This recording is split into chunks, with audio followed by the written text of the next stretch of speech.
Doctor Baba Saheb Ambedkar open university.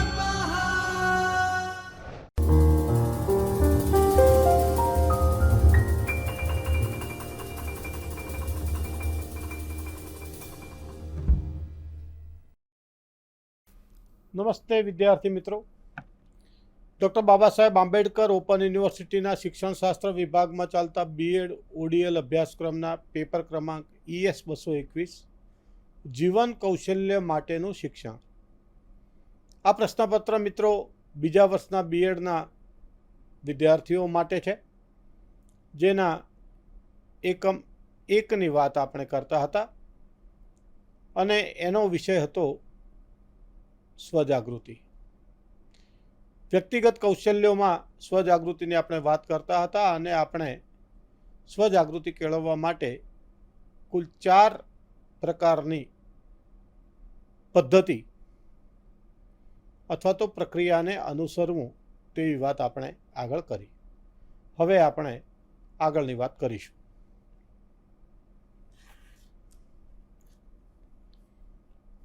મિત્રો, આજે આપણે વ્યક્તિગત કૌશલ્યની આપણે વાત કરી રહ્યા છીએ, જેમાં સ્વ જાગૃતિની વાત આપણે કરવાની છે. અને સ્વજાગૃતિ જે છે તે કેવી રીતે વધારે કેળવી શકાય તેની ચર્ચા આપણે કરવાની છે. હું માનવીમાંથી માનવ થાવ તો ઘણું, તો આમાં એક માનવ કેવી રીતે બની શકાય? માનવ એટલે શું? તો મનુષ્ય અથવા તો જેનામાં માનવતા છે તે માનવ. પશુમાં પશુતા હોય અને માનવમાં માનવતા હોય. માનવ એટલે એક સારો નાગરિક, સારો નેતા. સ્વજાગૃતિ વગર એ માનવ બનવું ખૂબ અશક્ય છે, કારણ કે સ્વજાગૃતિથી જ એક માનવી તેની ભૂલો સુધારીને ઉચ્ચતાના એક શિખર સુધી ચડી શકે છે. સ્વજાગૃતિ વડે તમે તમારો હેતુ નક્કી કરી શકો છો. સ્વજાગૃતિ દ્વારા એ પોતે એનો જે માર્ગ પસંદ કરેલો છે તે માર્ગમાં આવતી અડચણોને ઓળખી શકે છે. પ્રામાણિકતા અને નિખાલસતા જેવા ગુણો પણ સ્વજાગૃતિથી કેળવાય છે. આપણે આપણા સ્વભાવ અને આપણા કાર્યો ઉપર એ બીજા લોકો વિશ્વાસ મૂકે છે. તો પછી સવાલ એ છે કે વધુ સ્વજાગૃતિ આપણે કેવી રીતે કેળવવી? અને આ માટેના ઘણા રસ્તાઓ છે. એમાંથી પહેલો માર્ગ છે મેડિટેશન, એટલે કે ધ્યાન. પૂરા વિશ્વમાં મનની શાંતિ માટે ધ્યાનનો પ્રયોગ કરવામાં આવે છે. ધ્યાન એ મનનું બ્યુટી પાર્લર છે. યુનાઇટેડ નેશન્સ ઓર્ગેનાઇઝેશને પણ 21મી જૂનના દિવસે વિશ્વ યોગ દિન તરીકે ઘોષિત કર્યો છે. ધ્યાન અને યોગ બંને વચ્ચે ઘણું મોટું, આમ જોઈએ તો અંતર છે, ક્રિયાઓ પણ જુદી છે. પણ ધ્યાન અને યોગના સમન્વયથી એ વૈશ્વિક શાંતિ લાવી શકાય છે. ધ્યાન ધરવાથી આપણને પળે પળની સભાનતા આવે છે. કોઈ પણ ક્ષણ જે છે એ નકામા વિચારોમાં વેડફાતી નથી. ધ્યાનની પ્રક્રિયા એ ખૂબ જ સરળ છે. શ્વાસ અંદર લેવાનો, રોકવાનો, ધીરેથી બહાર કાઢવાનો. અને આખી પ્રક્રિયા દરમિયાન શ્વાસ લેવાથી રોકવાની અને બહાર કાઢવાની પ્રક્રિયાનું દરમિયાન આપણું સમગ્ર ધ્યાન આપણા શ્વાસ ઉપર રહેવું જોઈએ. જો મન ભટકે તો એ પાછું ધ્યાન ઉપર લાવી દેવાનું. આ શ્વાસ ઉપર ધ્યાન કરવું એને જ આપણે ધ્યાન કહીએ છીએ. આ દરમિયાન નથી કંઈ જપમાળા કરવાની, નથી કોઈ મંત્ર જાપ કરવાનો, કાંઈ જ નથી. માત્ર આપણે આપણા શ્વાસને જોવાનો છે. અને આ માટે ખૂબ સાહજિક છે. 10 મિનિટનું ધ્યાન, પ્રારંભિક ધ્યાન આપણે જ્યારે કરીએ છીએ ત્યારે ઘણી બધી બાબતો, ઘણા બધા વિચારોનો પ્રવાહ આપણને આપણા શ્વાસ જોવાથી આપણને બીજે લઈ જાય છે. આપણે ભૂલી જઈએ છીએ કે આપણે શ્વાસ લઈએ છીએ, પણ પાછા શ્વાસ ઉપર આવી જવાની ક્રિયા જે છે એ જ મહત્વની છે. અને જેટલી વધુ તમે તમારા શ્વાસને જોઈ શકો છો, અનુભવી શકો છો, શ્વાસ લો છો, રોકો છો અને બહાર કાઢો છો, તે પ્રક્રિયાને તમે નિહાળી શકો છો, એટલું તમારું ધ્યાન એ વધુ સબળ છે. ધ્યાન મિત્રો કોઈ પણ સમયે થઈ શકે છે, કોઈ પણ સ્થળે થઈ શકે છે, કોઈ પણ બેઠક વ્યવસ્થામાં થઈ શકે છે. અને આનાથી આપણને માનસિક રીતે ખૂબ જ સંતોષ મળે છે. ધ્યાન પછીનું છે કે આપણે આપણી પ્રાથમિકતા જે છે એ કઈ છે તે નક્કી કરવી. આપણા મુખ્ય ધ્યેયો જે છે એને આપણે આપણી પ્રાથમિકતા સાથે લખવાના છે. સ્વજાગૃતિ માટે આપણે શું કરવા માગીએ છીએ તે સ્પષ્ટ થવું જરૂરી છે. અને આ સ્પષ્ટતા આવે તો જ આપણે આપણી પ્રગતિને જોઈ શકીએ છીએ, આપણે નિયંત્રિત કરી શકીએ છીએ. વોરન બફેટનું નામ તો ઘણાએ સાંભળ્યું હશે. એ તેના દરેક સમય માટે એને શું મળશે એનો કાર્યક્રમ બનાવે છે. અને એ સમય એના માટે એક પ્રકારની મૂડીનું રોકાણ છે. એટલે કે પ્રત્યેક સમયમાંથી એ ફાયદો અને નફો તો થવો જ જોઈએ એવું વોરન બફેટ માને છે. એ પોતાની રોજનીશી હંમેશા લખે છે અને એને ખબર પડે છે કે ક્યાં સમય વેડફાયો અને શામાંથી ફાયદો મળ્યો. મિત્રો, ધ્યેય પ્રાપ્તિ માટેનું આ સમયનું આયોજન છે એ જ ખૂબ મહત્વનું છે. સ્વજાગૃતિને સારી રીતે સમજવાથી હકીકતથી ખબર પડી જાય છે કે સમય એ જ જીવન છે. તો સ્વજાગૃતિ માટે આપણે શું કરવા માગીએ છીએ તે આપણે આપણી પ્રાથમિકતા નક્કી કરીને આપણે તેની નોંધ રાખવી જોઈએ. આપણા ધ્યેયોને આપણે નક્કી કરવા જોઈએ. અને પ્રત્યેક ક્ષણના ઉપયોગથી એ પ્રત્યેક ક્ષણ આપણને શું આપી જાય છે. વળતરના સ્વરૂપમાં ભલે શાંતિ હોય, વળતરના સ્વરૂપમાં પૈસો હોય, આર્થિક ફાયદો હોય, એ જ જરૂરી નથી. આનંદ આપી જાય, ખુશી આપી જાય, સંતોષ આપી જાય, પ્રત્યેક ક્ષણ આપણને શું આપી જાય છે તેનો આપણે વિચાર કરવો જોઈએ. અને આટલું જ કરવાથી જ આપણી સ્વજાગૃતિ એ વધે છે. ઘણા બધા આજકાલ સાયકોમેટ્રિક ટેસ્ટ પ્રચલિત છે. આપણે આપણો સાયકોમેટ્રિક ટેસ્ટ કરાવવો જોઈએ. 2 પ્રકારના ટેસ્ટની અહીંયા ભલામણ કરવામાં આવી છે લેખક દ્વારા. એક છે માયર્સ બ્રિગ્સ અને બીજું છે પ્રિડિક્ટિવ ઇન્ડેક્સ. અને આ બધાના ટેસ્ટના પ્રશ્નો એવી રીતે ડિઝાઇન કરેલા છે કે કોઈ પણ પ્રશ્નનો સાચો કે ખોટો જવાબ હોતો નથી. તમારા જવાબો વડે તમારી ખૂબીઓ કઈ છે બહાર આવે છે અને પછી આપણે એ પરિણામો જોયા પછી આપણે એ પરિણામોનો ફાયદો ઉઠાવી શકીએ છીએ. ચોથો માર્ગ છે કે વિશ્વસનીય મિત્રોને પૂછવું. સામાન્ય રીતે આપણે બીજાના અભિપ્રાયો ઉપર ટેવાયેલા છે, બીજાના અભિપ્રાયોને જોવાની આપણને ટેવ છે, પણ આપણે કોઈના અભિપ્રાયોને ન જોવા જોઈએ. બીજા લોકોના પ્રમાણપત્રો ઉપર આપણને જીવવાની ટેવ છે.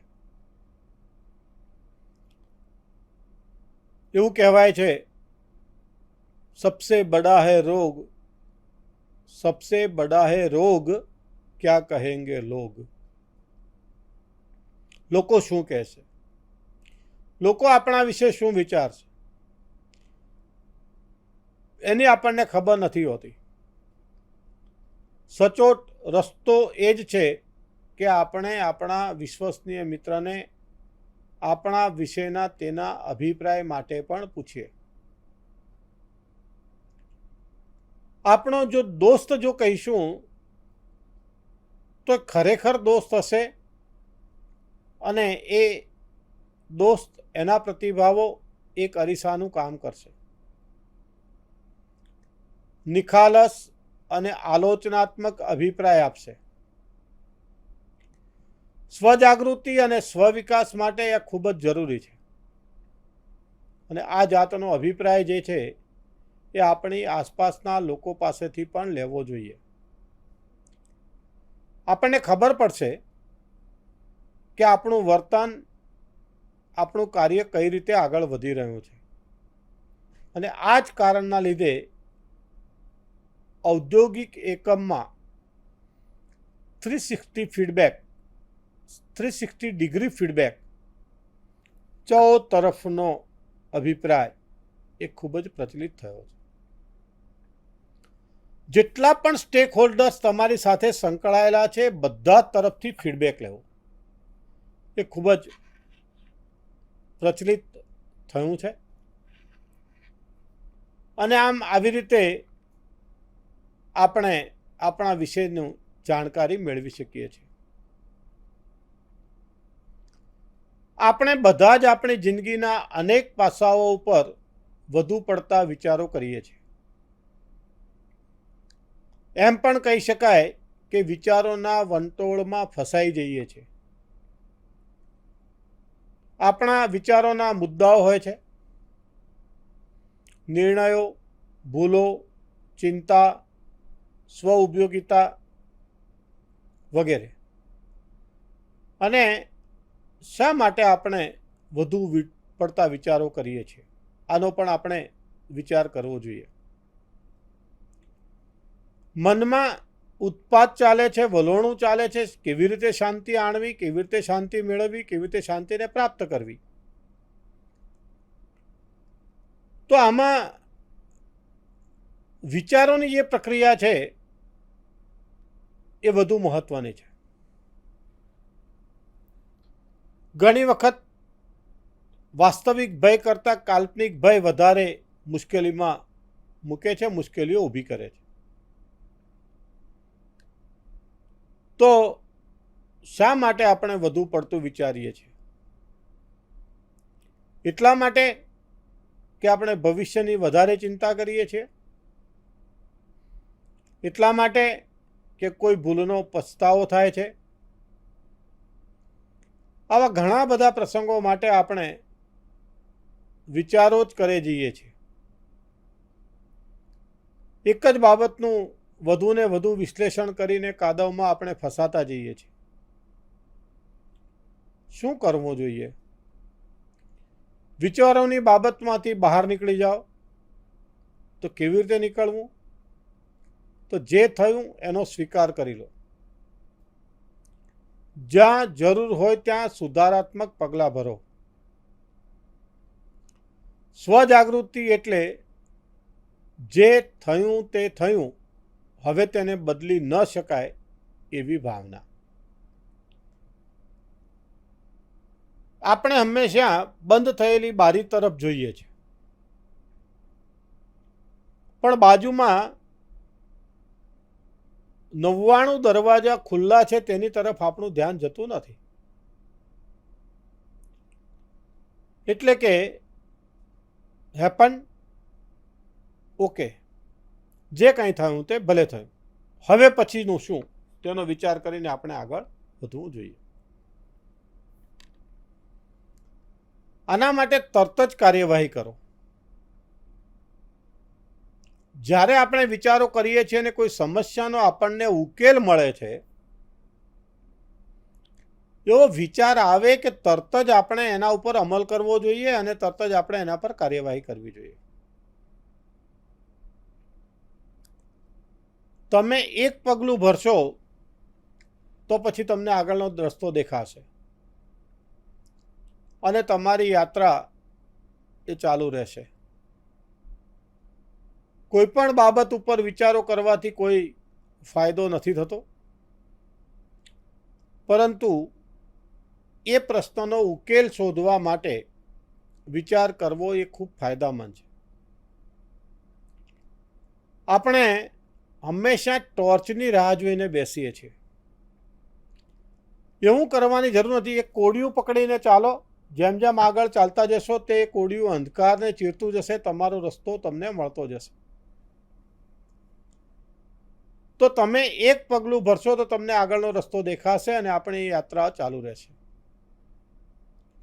વધારે પડતા વિચારો કરવાથી હંમેશા કોઈ ફાયદો થતો હોતો નથી, પરંતુ ચિંતા કરવાને બદલે ચિંતન કરવું જોઈએ.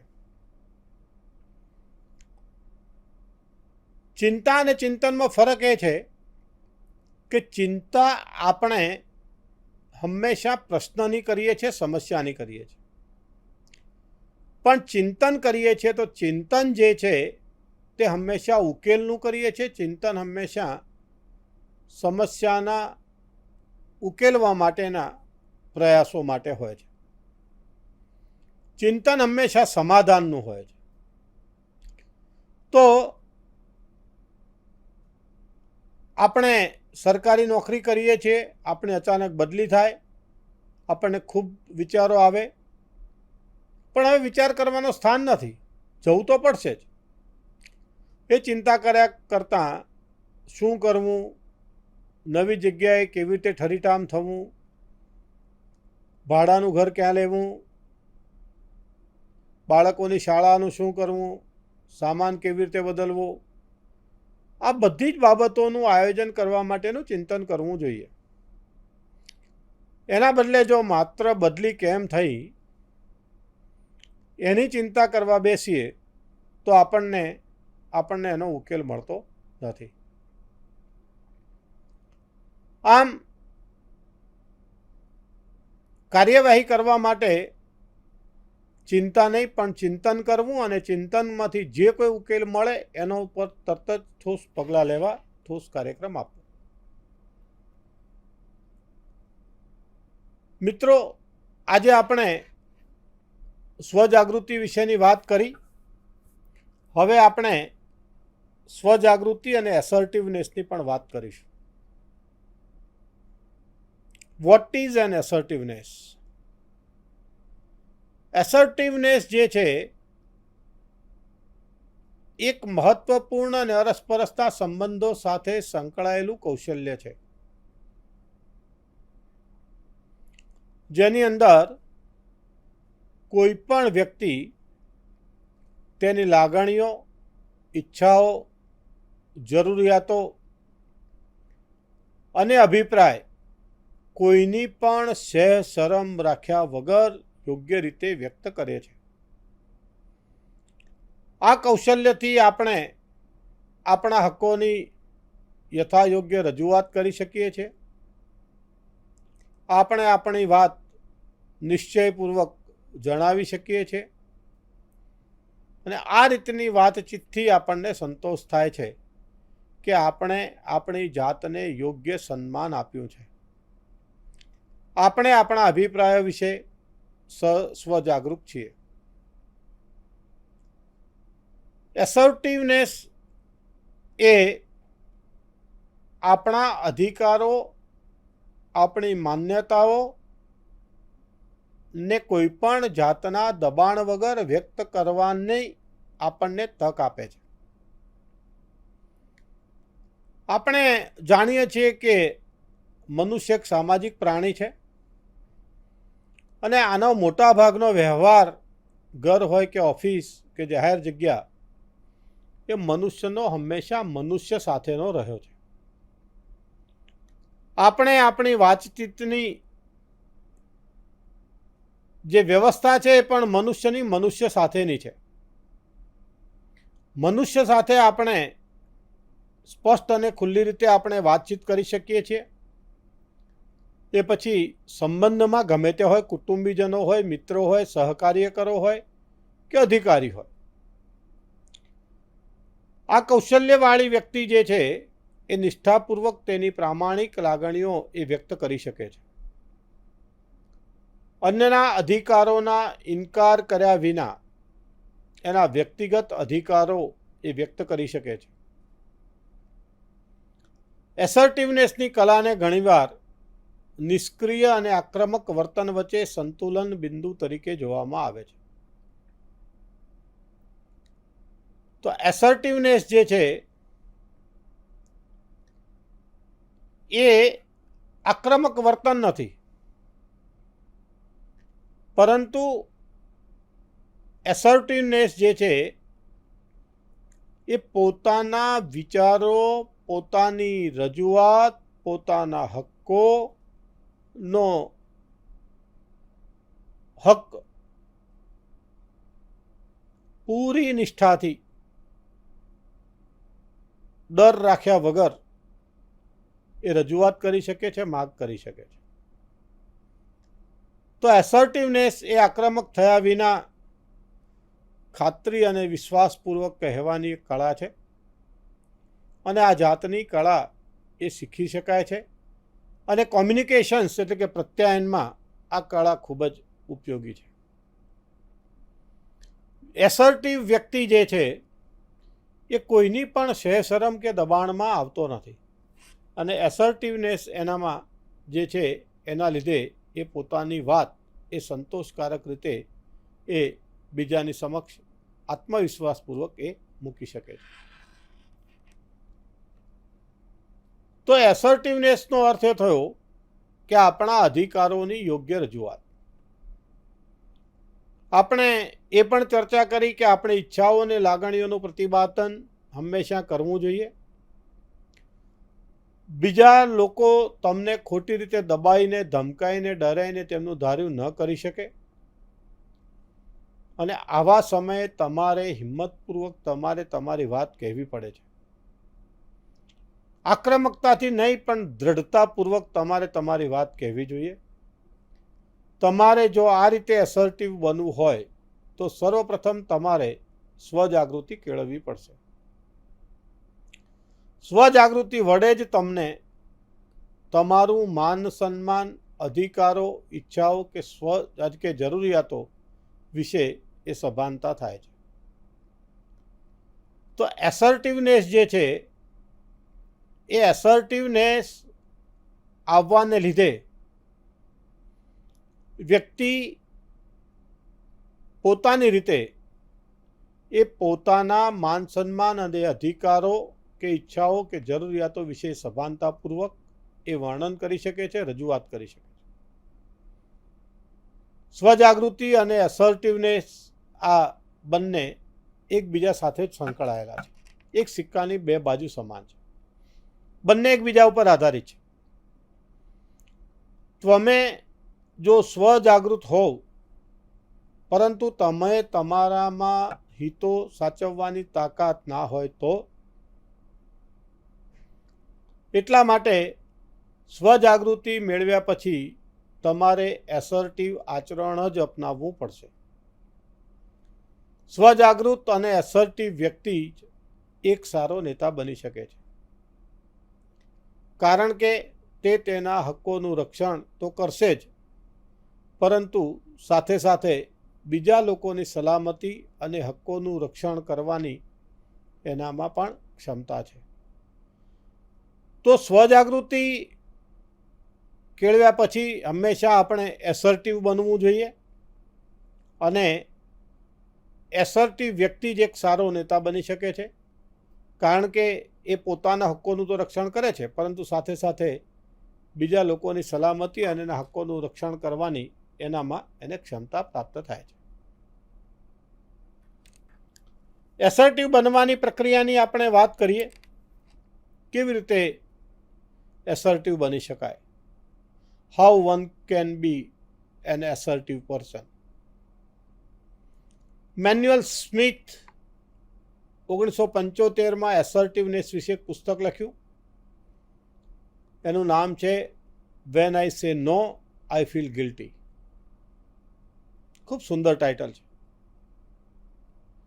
Van I say no I feel guilty. હું જ્યારે ના કહું છું ત્યારે મને ક્ષોભ ઉત્પન્ન થાય છે.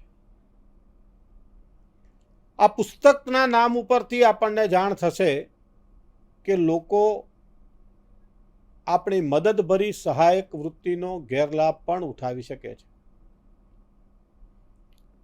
આપણને બાળપણથી જેવું ઠાંસીને શીખવાડ્યું છે કે ભલા બનો, નેક બનો, લોકોની મદદ કરો, પરંતુ ઘણી વખતે બીજા લોકો આપણા આ હકારાત્મક ગુણને લાચારી અને અસહાય ગણીને નકારાત્મક ગણી લે છે. તો આ સમયે શું કરવું? સાપની જેમ ડરાવવા માટે કરડવું નહીં, પણ ફૂંફાડો મારવો જરૂરી છે. નહીં તો આપણું કાર્ય પડ્યું રહેશે અને આપણે બીજાની વેઠ કરતા રહીશું. આ જે પુસ્તક છે when I say no I feel guilty, Manuel Smith, અને એ પુસ્તકમાં એણે જે પ્રક્રિયાઓ આપી છે એ પ્રક્રિયાઓની વાત આપણે ટૂંકમાં એની ચર્ચા કરીશું. અને એ ચર્ચા જે છે એ કરતાં પહેલાં આપણે આગળની જે વાતો જે છે આપણે આજે જે કરી તેના વિશે આપણે થોડુંક ઝડપથી પુનરાવર્તન કરી લઈએ. તો મિત્રો, આજે આપણે મનમાં શાંતિ કેવી રીતે કેળવવી એની વાત કરી. આપણે 4 બાબતો કે જે સ્વજાગૃતિ કેળવવા માટેના રસ્તાઓ છે તેની પણ વાત કરી. એમાંથી પહેલો રસ્તો હતો ધ્યાન, બીજો રસ્તો હતો આપણા મુખ્ય ધ્યેયોને આપણે પ્રામાણિકતા સાથે પ્રાથમિકતા આપણી કઈ છે તેની નોંધ રાખવી. આપણો પોતાનો પ્રિડિક્ટિવ ઇન્ડેક્સ અથવા તો સાયકોમેટ્રિક ટેસ્ટ જે છે તે કરાવવો. આપણે આપણા વિશે આપણા વિશ્વસનીય મિત્રોને પૂછવું જોઈએ. આપણે મનમાં શાંતિ કેવી રીતે મેળવવી તેની પણ વાત કરી કે શા માટે આપણે વધુ વિચારીએ છીએ. તો એના માટે શું કરવું, કેવી રીતે કાર્યવાહી કરવી, તુરત જ કાર્યવાહી કરવી. ત્યાર પછી સ્વજાગૃતિ અને એસર્ટિવનેસની વાત આપણે કરી કે સ્વજાગૃતિ શું છે, એસર્ટિવનેસ શું છે, અને આ એસર્ટિવનેસ જે છે તે એસર્ટિવનેસને કેવી રીતે આણી શકાય. એસર્ટિવનેસ બનવાની પ્રક્રિયા આપણે આપણા આગળના વ્યાખ્યાનમાં કરીશું. પણ આજે આપણે સ્વજાગૃતિ વિશેનો જે અભ્યાસ કરી રહ્યા છીએ એ સ્વજાગૃતિ એ ખૂબ જરૂરી છે. બાલ્યાવસ્થાથી લઈ કિશોરાવસ્થા, તરુણાવસ્થા, પ્રૌઢાવસ્થા, જીવનના દરેક તબક્કામાં હકારાત્મક વલણ એ જરૂરી છે. પણ હકારાત્મક વલણની સાથે સાથે આપણે આપણા વિશેની જાણકારી પ્રાપ્ત કરીએ. આપણને આપણા વિશેની જાણકારી પ્રાપ્ત થાય, આપણે આપણા વિશે જાણીએ, આપણે આપણા વિશે બધું જ જાણીએ એ ભલે શક્ય નથી. કારણ કે આપણે ક્યારે કઈ પરિસ્થિતિમાં શું નિર્ણય લઈએ છીએ, ક્યારે કઈ પરિસ્થિતિમાં કેવો વર્તન વ્યવહાર કરીએ છીએ તે નિશ્ચિત થતું નથી. એટલે આપણે ભલે આપણા વિશે બધું ન જાણી શકીએ છતાં પણ આપણે આપણા વિશે જેટલું પણ જાણી શકીએ તેટલું આપણે જાણવું જોઈએ અને આપણામાં સ્વજાગૃતિ કેળવાય. માત્ર સ્વજાગૃતિ કેળવાય મિત્રો એટલું જરૂરી નથી. સ્વજાગૃતિની સાથે સાથે એસર્ટિવનેસ પણ આપણામાં લાવવી પડશે. અને એસર્ટિવનેસ એટલે શું કે આપણે આપણા હક્કો, આપણા અધિકારોની વાત આપણે દ્રઢતાપૂર્વક, મક્કમતાપૂર્વક, આક્રમકતા રીતે નહીં પણ શાંત ચિત્તે, સ્વસ્થતાપૂર્વક આપણે કોઈની પણ શરમ કે દબાવમાં આવ્યા વગર આપણે વાત કરી શકીએ, આપણે રજૂઆત કરી શકીએ. અને સ્વજાગૃત વ્યક્તિ અને એસર્ટિવનેસ જેનામાં હશે તે વ્યક્તિ જ ખૂબ સારો નેતા બની શકે. એની વાત આજે આપણે કરી. આગળની વાત એસર્ટિવનેસ લાવવાની પ્રક્રિયાની જે વાત જે છે એ આપણે આગળના વ્યાખ્યાનમાં કરીશું. આજે આપણે અહીંયા અટકીએ. નમસ્કાર. Thank you. स्वाध्यायः